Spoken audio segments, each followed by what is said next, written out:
आज यस गाउँमा हाम्रा सरदार डन किल्लर काइला आउनु भएका छन्। अरे हे उजु डार्लिङ, हजुर सरदार। कति इनाम राखेको छ सरकारले मेरो नाममा? पुरा 10 करोड। सुन्यौ, पुरा 10 करोड रुपियाँ।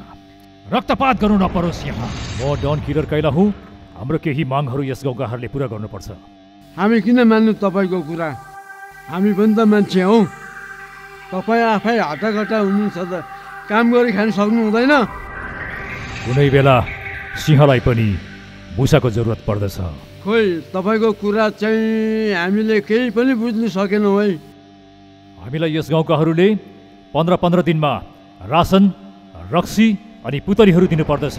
खोइ अब रासन र रक्सी त पाइएला, तर अब पुतली चाहिँ कहाँबाट ल्याउनु हौ? पुतली यहाँ त उडेकै छैन। खोइ त कार्लोस, हब्बु, कुण्डली काइला, के यस गाउँमा पुतलीहरू छैनन्?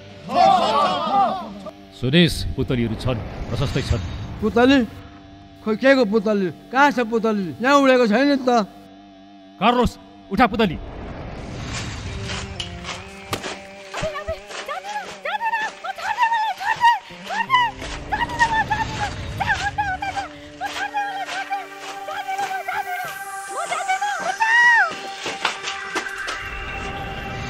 डाकाहरूका सरदार डन किलर काइला, आजको निम्ति म रासन र रक्सी लान दिँदैछु, तर यस गाउँकी छोरी चेलीहरूलाई हरेर लाने कसैको अधिकार छैन। हे, अधिकारको कुरा गर्ने आइमै त कहोस्। म यस गाउँकी प्रधान पञ्च हुँ। ओ प्रधान पञ्च, नमस्कार, आउनुहोस्। रक्तपात गर्नु नपरोस् यहाँ। म डाकाहरूको सरदार डन किलर काइला हुँ। मैले जे भन्छु यस गाउँकाहरूले मान्नुपर्छ।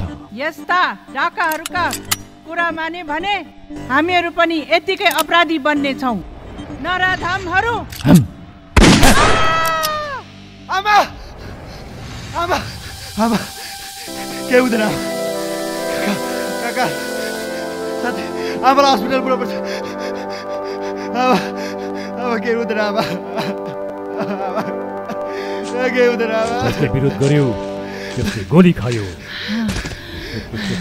भाइ बहिनीहरू, हाम्रो सुन्दर गाउँमाथि राल झार्नेहरू अघि पनि देखिसकेको छु। डाकाहरूका कुरा मानेका खण्डमा हाम्रा गाउँकाहरू अपाहिज हुन्छन्। आफ्नो गाउँको रक्षा गर।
मैले इसारा मात्र गरेँ भने पनि यो गाउँ स्वाहा हुनेछ।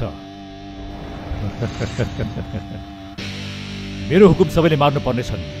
हामीलाई 15-15 दिनमा यस गाउँकाहरूले रासन, रक्सी अनि केटीहरू दिनु पर्नेछन्। सुन्यौ, रासन, रक्सी र केटीहरू दिनुपर्छ।